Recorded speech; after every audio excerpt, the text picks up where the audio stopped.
जय हिंद। हम क्लास 10 का साइंस पढ़ रहे हैं, जिसमें हम केमिस्ट्री पढ़ रहे हैं, जिसके चैप्टर का नाम है रासायनिक अभिक्रियाएं एवं समीकरण, केमिकल रिएक्शन एंड इक्वेशन। और आज हम इस चैप्टर में पढ़ेंगे कि रासायनिक समीकरण की सीमाएं क्या क्या होती हैं, लिमिटेशंस ऑफ केमिकल इक्वेशंस क्या क्या होते हैं। मतलब हम इसके फायदे के बारे में समझ चुके हैं कि जो रासायनिक समीकरण होता है उसके क्या क्या फायदे होते हैं। रासायनिक समीकरण के फायदे ये होते हैं कि जो हम अभिक्रिया कराते हैं उस अभिक्रिया को हम शॉर्ट फॉर्म में लिख देते हैं। ये फायदा होता है, हमारा जगह बच जाता है, हमारा टाइम बच जाता है। उसको एक लाइन में लिख देते हैं पूरे अभिक्रिया को, ठीक। तो इसका अगर कुछ बनाया जाए तो उसका एडवांटेज भी होता है और डिसएडवांटेज भी होता है, मतलब कि लाभ भी होता है और हानि भी होता है। वैसे ही हम रासायनिक समीकरण बनाए हुए हैं, तो इस समीकरण का हानि क्या क्या है, इसी को बोलते हैं सीमाएं। मतलब रासायनिक समीकरण की सीमाएं, इसके बाद अगर यूज करेंगे इसको तो ये गलत हो जाएगा। मतलब क्या क्या चीज गलत बताएगा, क्या क्या चीज सही बताएगा। सीमाएं मतलब किस सीमा तक ये सही है, उसी को बोलते हैं रासायनिक समीकरण की सीमाएं। किस सीमा तक, किस हद तक सही है, उसके बाद गलत हो जाएगा रासायनिक समीकरण। और कुछ इंफॉर्मेशन देखा जाए तो उसी को बोलते हैं रासायनिक समीकरण की सीमाएं, लिमिटेशंस ऑफ केमिकल इक्वेशन, ठीक। तो इसी के बारे में आज समझना है। पिछले लेक्चर में हम आपको इसके फायदे के बारे में बताए थे, इसको और ज़्यादा इंफॉर्मेटिव बनाए थे केमिकल इक्वेशन को। काहे से कि ये जो सीमा था, देखिए हम सीमाएं जो है ना वही पढ़ेंगे जो हम पिछले लेक्चर में क्या किए थे, उसको और ज़्यादा इंफॉर्मेटिव बनाए थे। इंफॉर्मेटिव बनाने के पहले, यानी कि रासायनिक समीकरण को और अधिक सूचनाप्रद बनाने के पहले उसमें जो जो कमियां थी ना, वो सभी कमियां इसी में आ जाएंगी। रासायनिक समीकरण की सीमाएं मतलब इसकी खामियों के बारे में आ जाएंगी। जो हम क्या किए थे, जब हम अधिक से अधिक रासायनिक समीकरण को सूचनाप्रद बनाए थे। सूचनाप्रद बनाने का मतलब कि इंफॉर्मेटिव बनाना, मतलब कि ये समीकरण जो है हमको ज़्यादा से ज़्यादा इंफॉर्मेशन दे सके। हमको ये नहीं बता रहा था ये कि कौन पदार्थ कौनी अवस्था में मिला रहे हैं, कौनी अभिक्रिया में ऊष्मा निकल रहा है, कौनी अभिक्रिया में ऊष्मा लग रहा है, कौन अभिक्रिया रिवर्सिबल है, ये सब नहीं बता रहा था। इस सब को हम मेंशन किए थे। तो जो हम मेंशन करने के पहले जो कमियां इसमें थी, वो सारी कमियां क्या हैं, रासायनिक समीकरण की सीमाएं हैं, यानी लिमिटेशंस ऑफ केमिकल इक्वेशंस है, ठीक। तो आप समझ चुके होंगे कि रासायनिक समीकरण की सीमाएं आखिर क्या होती हैं। कई लोग अभी तक समझ गए होंगे कि क्या क्या होंगी, ठीक। तो देखिए आज हम इस लेक्चर में, बहुत छोटा सा ये लेक्चर है, तो आज इस लेक्चर में बस इसी को देखेंगे। देखिए रासायनिक समीकरण में हमें अभिक्रिया के घटित होने या ना होने के बारे में नहीं जानकारी मिलती है, मतलब कोई जानकारी नहीं मिलती है। देखिए जैसे हम अगर देखें तो अभिक्रिया का समीकरण कहीं ये भी लिखा जा सकता है कि कॉपर और सल्फ्यूरिक अम्ल की जब अभिक्रिया होती है तो कॉपर सल्फेट और हाइड्रोजन गैस बनता है। और हम देख के इस अभिक्रिया को समझेंगे कि हाँ ये बनता होगा, जब ये मिलेगा तो कॉपर सल्फेट बन जाएगा, हाइड्रोजन गैस उड़ जाएगा, खत्म बात, यही ना समझेंगे। लेकिन ये अभिक्रिया गलती लिखा गया है, तो इस समीकरण हमको बता पा रहा है कि गलत है, नहीं बता रहा है। वैसे ही हम अगर अभिक्रिया का वर्णन लिखते तो उसमें लिखते कि जब कॉपर और सल्फ्यूरिक अम्ल की अभिक्रिया कराई जाती है तो ये पदार्थ हमको मिलते हैं। मतलब सही पदार्थ लिखते जो मिलते हैं, ठीक, एक्चुअली में जो मिलते हैं। अगर ऐसा आप अभिक्रिया कराएंगे तो आपको हाइड्रोजन गैस में नहीं मिलेगा, उसी में एकदम खत्म हो जाएगा, अभिक्रिया में ही खत्म हो जाएगा, निकलवे नहीं करेगा। आप कहीं अभिक्रिया करा रहे होंगे कि चलो हमको हाइड्रोजन गैस चाहिए, चलते हैं कॉपर लाएंगे या सल्फ्यूरिक अम्ल लाएंगे। सल्फ्यूरिक अम्ल क्या होता है, बैटरी के पानी में होता है, ठीक, वही सल्फ्यूरिक अम्ल है जिससे बैटरी का पानी इकट्ठा हो जाता है, बैटरिया में होता है, इन्वर्टर के बैटरी में। तो सल्फ्यूरिक अम्ल, कॉपर क्या है, जितने भी आपके घर में तार और लगे हैं बिजली के, सब तो कॉपर मेटल के बने हुए हैं। तो कॉपर आप जानते ही हैं, बैटरी का पानी और कॉपर मिलाइए, आप समझेंगे कि जब गर्म करेंगे, देखिए इसका अभिक्रिया कब होता है, जब इसको गर्म किया जाता है। तो जब आप समझेंगे कि इसको गर्म करेंगे तो हमको हाइड्रोजन गैस मिल जाएगा, हमको हाइड्रोजन गैस का जरूरत है और कॉपर सल्फेट बन जाएगा। तो बाबू देखो ये गलत हो जाएगा। काहे गलत हो जाएगा? आपका अभिक्रिया में हाइड्रोजन गैस आपको मिलबे नहीं करेगा। काहे से कि ये अभिक्रिया जो है ना ये गलत है। तो समीकरण इसके बारे में हमको नहीं बता पा रहा है। ये समीकरण नहीं बता पा रहा है कि ये अभिक्रिया गलत है। ठीक, इससे हमको ये पदार्थ नहीं मिलेगा। बल्कि जब हम ये अभिक्रिया कराएंगे, कॉपर को सल्फ्यूरिक अम्ल के विलयन में घोलेंगे तो हमको मिलेगा क्या? कॉपर सल्फेट तो मिलेगा, इतना तक तो ठीक है। लेकिन पानी मिलेगा और सल्फर डाइऑक्साइड गैस मिलेगा। क्या मिलेगा? Sulphur dioxide. खतरनाक गैस है, बहुत जहरीला गैस है। ठीक, तो सल्फर डाइऑक्साइड गैस मिलेगा। तो देखिए, हमको ये समीकरण नहीं बता पा रहा है कि यह अभिक्रिया गलत है। क्या नहीं बता पा रहा है कि यह अभिक्रिया जो लिखा हुआ है गलत है। ठीक, तो हम इस समीकरण का क्या है वो घाटा हमारा क्या हुआ कि ये नहीं बता पाएगा कि हम सही हैं कि गलत हैं। तो देखो यहाँ पे हम क्या किए, इसका सही अभिक्रिया होता है कि जब कॉपर और सल्फ्यूरिक अम्ल क्या करते हैं, आपस में अभिक्रिया करते हैं। जब इन दोनों को घोर करके और गर्म किया जाता है ना, तो क्या होता है, अभिक्रिया कराया जाता है। मतलब गर्म नहीं करेंगे तो इन सब का अभिक्रिया होगा ही नहीं। ठीक, तो गर्म करके अभिक्रिया कराया जाता है। जब सल्फ्यूरिक अम्ल में कॉपर को मिला करके और गर्म किया जाता है तो कॉपर सल्फेट मिलता है। क्या मिलता है? कॉपर सल्फेट मिलता है। और उसके बाद जल मिलता है, पानी मिलता है। ठीक, और सल्फर डाइऑक्साइड मिलता है। नंबर का मतलब तो आप जानते ही होंगे कि बैलेंस किया गया है, बस खत्म बात। ठीक, तो नंबर से मतलब ये 2 और 2 ये बैलेंस किया गया है इक्वेशन को, आप जानते हैं। ठीक, तो देखिए अभिक्रिया ये वाला सही है और ये वाला गलत है। लेकिन इन दोनों अभिक्रियाओं को देखकर हमको ये नहीं मालूम चल रहा है कि कौन सही है कौन गलत है। अगर हम साइन नहीं लगाए होते तो आपको पता चलता क्या कि कौन गलत है कौन सही है। तो ये हमको समीकरण नहीं बता पा रहा है कि हम अभिक्रिया जो लिख रहे हैं, आपको बता रहे हैं, समीकरण हमको अभिक्रिया के बारे में बता रहा है, तो ये नहीं बता पा रहा है कि हम गलत हैं कि सही बता रहे हैं। ठीक, तो ये देखिए यहाँ पे क्या है, ये जो अभिक्रिया है ये गलत है, ये होगा ही नहीं। ठीक, और ये अभिक्रिया इसका होता है सही वाला। तो ये हमको ये नहीं बता पाता है कि अभिक्रिया होगा वास्तव में कि नहीं होगा। अब देखो यहाँ पे हम क्या करते हैं, अब दूसरा इसका कमी क्या है, दूसरा कमी यह है कि यह हमें अभिकारकों तथा उत्पादों की अवस्था के बारे में कोई जानकारी नहीं देता। मतलब कि जो हम अभिकारक मिलाए हैं, कॉपर मिलाए हैं, कौनी फॉर्म में है, कौनी अवस्था में है, लिक्विड अवस्था में है, मतलब जलीय अवस्था में है कि ठोस अवस्था में है, तो इसके बारे में नहीं बता पा रहे हैं। कॉपर को मतलब मेल्ट करके पिघला के मिलाया जा रहा है इसमें कि नहीं, इसके बारे में ये नहीं बता पा रहा है ये अभिक्रिया। ठीक, अभिक्रिया का समीकरण। तो ये हमको इसके स्थिति के, इसके अवस्था के बारे में नहीं बता पा रहा है कि कॉपर किस अवस्था में है, गैस में है, सॉलिड में है, लिक्विड में है। ये भी नहीं बता पा रहा है कि सल्फ्यूरिक अम्ल जो है ये किस अवस्था में, या जो उत्पाद बना है, जो प्रोडक्ट बना है वो किस अवस्था में है, ये भी नहीं बता पा रहा है। ठीक, तो अब क्या करें? तो हम इसको इंफॉर्मेटिव बनाने के पहले हम इसकी कमियां निकाल रहे हैं। अब आप कहेंगे कि नहीं बता तो देता है, जैसे हम लिख दे तो बता देगा। H2 गैस है, यहाँ पे लिख देते हैं, प्लस O2 गैस है, यहाँ पे लिख देते हैं, और यहाँ पे हमको 2H2 मिलता है, 2H2O। और यह जो होता है लिक्विड होता है, ये हम जानते हैं। और यहाँ पे हम इसको बैलेंस कर दिए। तो ये तो हमको बता रहा है ये समीकरण कि हम गैस हैं, हम लिक्विड हैं, ये सब बता रहा है। लेकिन बाबू इसमें हम इंफॉर्मेशन जोड़े हैं। समीकरण कितना के कहते हैं, देखो समीकरण इसको बोलते हैं। समीकरण हम आपको बताए थे कि रासायनिक समीकरण क्या होता है। रासायनिक समीकरण का मतलब होता है कि जो जो पदार्थ मिलाया जा रहा है उसका सूत्र लिख दीजिए, और तीर लगा के जो बन रहा है उसका सूत्र लिख दीजिए। मतलब देखिए यहाँ पे क्या करेंगे, जैसे जल बन रहा था तो हाइड्रोजन प्लस ऑक्सीजन होता है, मतलब हाइड्रोजन गैस को और ऑक्सीजन गैस को मिलाया जाता है, तो उसका बस सूत्र लिखेंगे। तो बाबू हाइड्रोजन गैस के सूत्र क्या होला, H2। काहे टू अभी बताएंगे। देखिए हम बताए भी हैं वैसे, काहे टू लिखते हैं अभी देखो, और O2 लिख दिए, खत्म। गिव्स H2O, क्या H2O। यानी जल दिया, जल का सूत्र लिख दिए, बस खत्म बात। अब इसको बैलेंस वैलेंस नहीं करना है, इतने समीकरण कहलाएगा। लेकिन अब बैलेंस करेंगे तो बैलेंस इक्वेशन कहलाएगा, इसमें इंफॉर्मेशन जोड़ेंगे और इंफॉर्मेटिव इक्वेशन हो जाएगा। मतलब कि समीकरण क्या होता है? समीकरण बस इतना ही होता है कि अभिकारक और उत्पाद का सूत्र लिख दिया जाए और उसको समीकरण के रूप में लिख दिया जाए, बस इतना ही होता है रासायनिक समीकरण।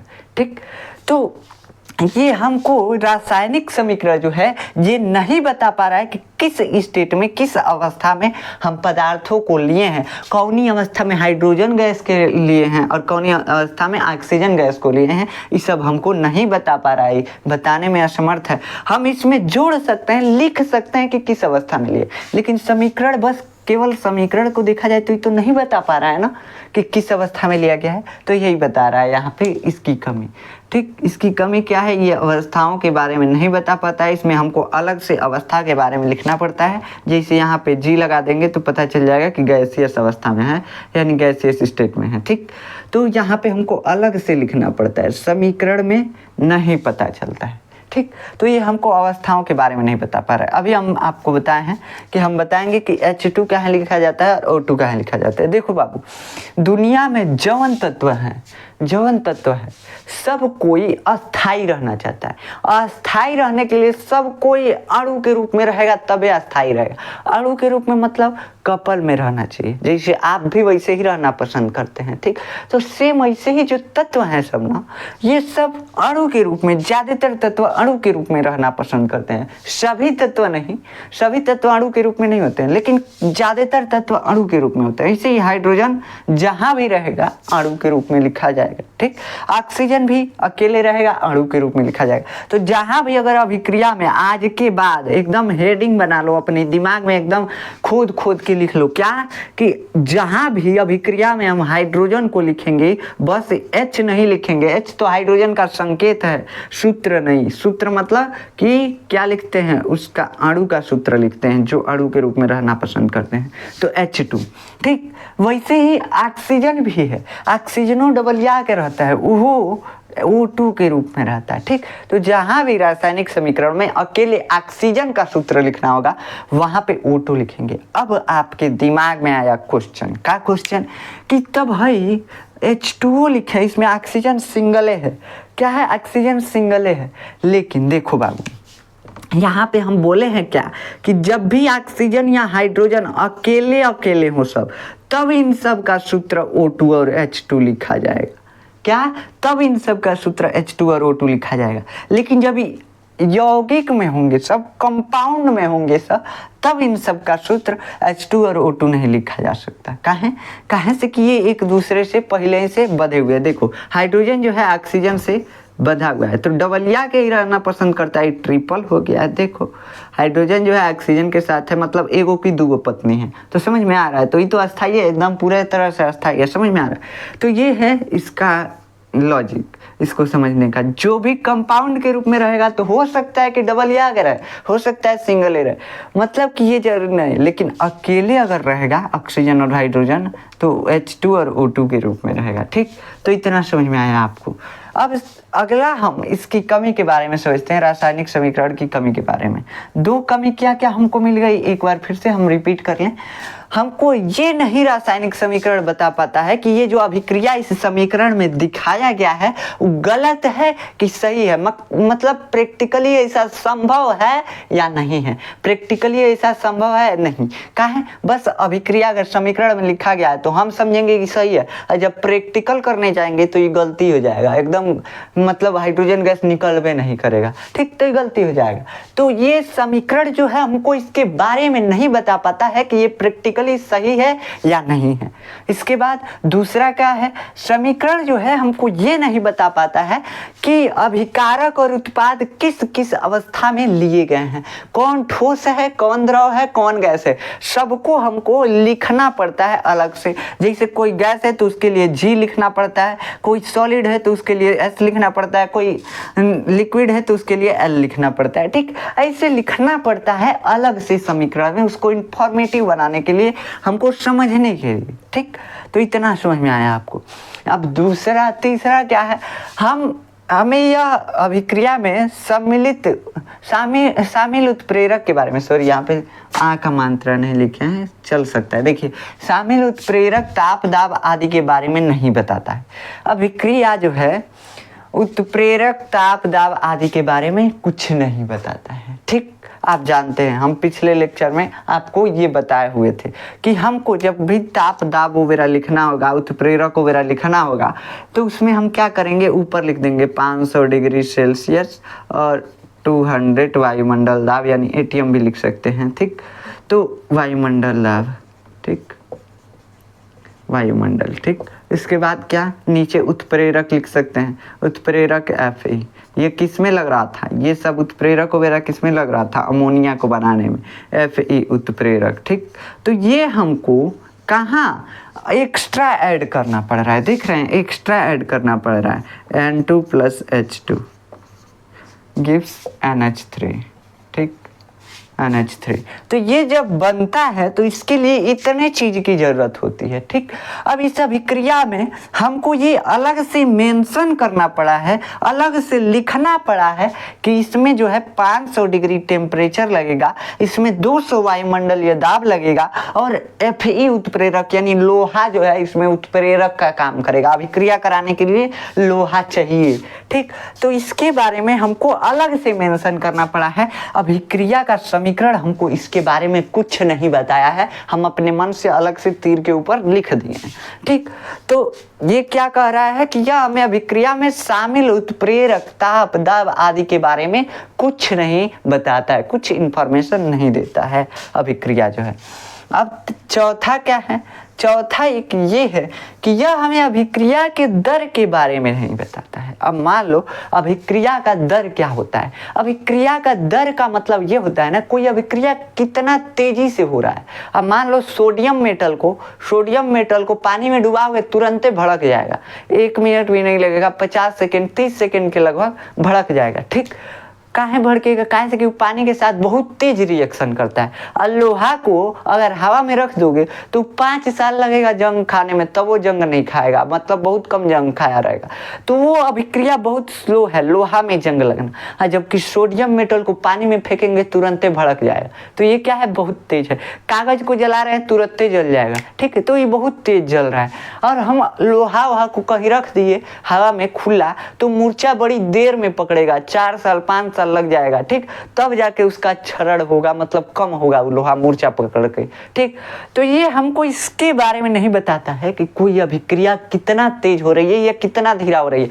अगर दूध में जोरन डाल देंगे, दही डाल देंगे तो 1 दिन लगेगा जमने में, बहुत धीरा अभिक्रिया है। ठीक, और ये कागज को जला रहे हैं, बहुत तेज अभिक्रिया है। ठीक, तो ये हमको अभिक्रिया के दर के बारे में, मतलब अभिक्रिया की स्पीड के बारे में नहीं बताता है, कुछ भी नहीं बताता। इसमें पता चल रहा है कि कितना तेज होगा अभिक्रिया, कुछ नहीं मालूम चल रहा है, कुछ नहीं बता रहा है, बस आपको बता रहा है कितना मिलाना है, किस अवस्था में मिलाना है, ये हमको मेंशन करना पड़ा है। क्या क्या इसमें उत्प्रेरक लगाए, कितना ताप लगाए, ये सब मेंशन करना पड़ रहा है। क्या अगर हमको अभिक्रिया ऊष्मा भी देगा उसको भी अलग से मेंशन करना पड़ रहा है। जैसे सरफ को पानी में घोलेंगे तो वो हमको ऊष्मा देगा, तो वो भी हमको अलग से मेंशन करना पड़ रहा है। चूना को पानी में घोलेंगे तो वो हमको ऊष्मा देगा, हीट हो जाएगा पनिया, तो वो उसको भी अलग से हमको मेंशन करना पड़ रहा है अभिक्रिया के समीकरण में। ठीक, तो अभिक्रिया का समीकरण की सीमाओं का मतलब क्या है, इसका मतलब ये है कि अभिक्रिया का समीकरण हमें कौन कौन सा इंफॉर्मेशन नहीं दे सकता है, क्या क्या हम अगर इसके हिसाब से चले तो क्या क्या अभिक्रिया प्रैक्टिकली कराने में गलत हो सकता है। ठीक, यही है अभिक्रिया की सीमाएं। ठीक, तो और एक चीज नहीं बता पाता है। अब हम अभिक्रिया को क्या किए थे, अभिक्रिया के समीकरण को हम बैलेंस किए थे। तो देखा जाए तो ये एक तरह से ये भी नहीं बता पा रहे हैं कि H2 + O2 अगर जोड़ रहे हैं तो H2O बन रहा है, मतलब अभिकारक की सांद्रता और उत्पाद की सांद्रता नहीं बता पा रहा है। इसका मतलब कि अगर मान लो कि एगो बड़हन डब्बा में हाइड्रोजन भर लिया, एगो बड़हन डब्बा में ऑक्सीजन भर लिया, उसमें से दोनों में से तनी तनी मिला रहा है, तो ये नहीं बता पाएगा कि कितना ये ऑक्सीजन और हाइड्रोजन खत्म हुआ है अभिक्रिया होने के बाद और कितना जल बना है, ये भी नहीं बता पाएगा। मतलब इसकी मात्रा नहीं बता पाएगा, कितना खत्म होने पर है, कितना खपत हो जाएगा तो कितना जल बनेगा, ठीक, ये नहीं बता पाएगा। इसके बारे में सांद्रता का मतलब यही होता है, ठीक। सांद्रता का मतलब क्या होता है कि कितना खत्म हो जाएगा तो कितना जल बनेगा, समझ में आया? तो यही होता है। तो इसका मतलब सांद्रता भी नहीं बता पाता है, अभिकारक और उत्पाद के सांद्रता के बारे में भी नहीं बता पाता है। मान लीजिए हाइड्रोजन और ऑक्सीजन दो गो टंकी में लिए, एक गो टंकी में, दोनों में से तन तनी मिला रहे हैं, तो दोनों में से तन तनी खत्म हो रहा है और जौन मिला के जा रहा है आगे वो पानी बन रहा है। तो पानी बन रहा है, तन तनी पानियों बन रहा है कि नहीं? तो इसमें से खत्म हो रहा है, इसका बढ़ रहा है मतलब अमाउंट, ठीक। तो देखिए ये कितना बढ़ा है, कितना कम हुआ है, इसी को बोलते हैं क्या? अभिक्रिया के अभिकारक और उत्पाद की सांद्रता। तो ये कितना कम हुआ है, कितना ये बना है, इसके बारे में भी समीकरण हमको कुछ नहीं बताता है। तो अभिकारक और उत्पाद की सांद्रता के बारे में भी हमको अभिक्रिया का समीकरण कोई इन्फॉर्मेशन, कोई मतलब सूचना नहीं देता है। तो आशा है कि आपको इस लेक्चर में जो भी हम बताए हैं आपको समझ में आया है कि क्या क्या इन्फॉर्मेशन जो है हमको रासायनिक समीकरण नहीं देता है, क्या क्या एक बार फिर से देख लिया जाए, क्लियर हो जाए एकदम। रासायनिक समीकरण हमें अभिक्रिया के घटित होने या ना होने के बारे में कुछ नहीं बताता है, मतलब कि ये प्रैक्टिकली संभव है या नहीं है। जैसे यहाँ पे कॉपर और हाइड्रोजन सल्फेट को मिलाया है, यानी कि सल्फ्यूरिक एसिड को मिलाया है, तो क्या बना है? कॉपर सल्फेट बना है और हाइड्रोजन बना है। ये गलत समीकरण है, मतलब गलत अभिक्रिया, ऐसा संभव ही नहीं है प्रैक्टिकली। ऐसा प्रैक्टिकल करें, अगर हम प्रयोग करें तो नहीं मिलेगा, ठीक। या हमें अभिकारकों तथा उत्पादों की अवस्था के बारे में कोई जानकारी नहीं देता है, हमें ये नहीं बताता है कि इसमें कॉपर किस अवस्था में पिघला के इन्वॉल्व किया गया है, पिघला के लिया गया अभिक्रिया में कि ठोसे रूप में लिया गया है, ये नहीं बता पा रहा है, मतलब इसके अवस्था के बारे में नहीं बता पा रहा है, ठीक। इसके बाद हमें अभिक्रिया में शामिल उत्प्रेरक, ताप, दाब आदि के बारे में नहीं बताता है। अब अभिक्रिया कराने के लिए कभी कभी टेम्परेचर देना पड़ता है, गर्म करना पड़ता है। जैसे चीनी को घोरने के लिए पानी में गर्म करना पड़ता है, तो ऊष्माशोषी अभिक्रिया, क्या ऊष्माशोषी अभिक्रिया, रस बनाना ऊष्माशोषी अभिक्रिया, मतलब ऊष्मा को सोखेगा तब घुलेगा, ठीक। तो इसके बारे में हमको जानकारी नहीं देता है, कितना तेज हीट दें कि चीनियाँ घुल जाए पानी में, ठीक। तो इसके बारे में भी नहीं बताता है। कौन सा उत्प्रेरक काम करेगा इस अभिक्रिया में, ये भी नहीं बताता है। इसको हमको अलग से सब मेंशन करना पड़ता है अभिक्रिया के समीकरण में। या हमें अभिक्रिया के दर के बारे में भी नहीं बताता है। यह नहीं बताता है कि कौन अभिक्रिया कितना तेज होगा, कौन अभिक्रिया कितना धीमा होगा, इसके बारे में भी नहीं बताता है। अभिकारक और उत्पाद की सांद्रता के बारे में भी नहीं बताता है कि कितना अभिकारक खत्म होगा तो कितना उत्पाद बनेगा, इसके बारे में कुछ जानकारी हमको अभिक्रिया का समीकरण नहीं देता है। तो आशा है कि आपको ये लेक्चर समझ में आया होगा। अगर आपको इसका नोट्स चाहिए तो आप जाकर डिस्क्रिप्शन में देखेंगे, आपको वहाँ पे नोट्स मिल जाएगा, PDF नोट्स का लिंक होगा, आप वहाँ से जाकर डाउनलोड कर सकते हैं PDF नोट्स। लेकिन हम हर बार राय देते हैं कि आप यहाँ से ही नोट्स बनाएं या अपने मन से नोट्स बनाएं, बहुत बेहतर रहेगा एग्जाम के लिए, आपको बहुत बेहतर रहेगा, ठीक। अगर आपको एग्जाम में लाना है 90+ तो आप अपने मन से नोट्स बनाइए। क्लियर है कि आपका 90+ आएगा, अपने मन से, मतलब बोर्ड पर से भी नहीं देखना है, पढ़ के और उसके बाद नोट्स बनाना है। तब अगर आप सही नोट्स बना लेते हैं, इसका मतलब आप 90+ एकदम पक्का है कि पार कर जाएंगे, ठीक। तो आप कोशिश कीजिए कि बोर्ड से देख करके कभी नोट्स ना बनाया जाए, पढ़ करके तुरंत मोबाइल बंद करके और तब नोट्स बनाया जाए, तब जा करके आपका जो एग्जाम में नंबर है 90+ एकदम पक्का आ जाएगा। हम आपको चैलेंज देते हैं, ठीक। अगर आप अपने मन से नोट्स बना लेते हैं तब पूरा सही तब हम बोल रहे हैं, ठीक। तो मिलते हैं नेक्स्ट लेक्चर में। नेक्स्ट लेक्चर में हम पढ़ेंगे अभिक्रिया के प्रकार के बारे में कि कितने प्रकार की अभिक्रियाएं होती हैं, इसके बारे में हम नेक्स्ट लेक्चर में पढ़ेंगे। तो मिलते हैं नेक्स्ट लेक्चर में, तब तक के लिए जय हिंद।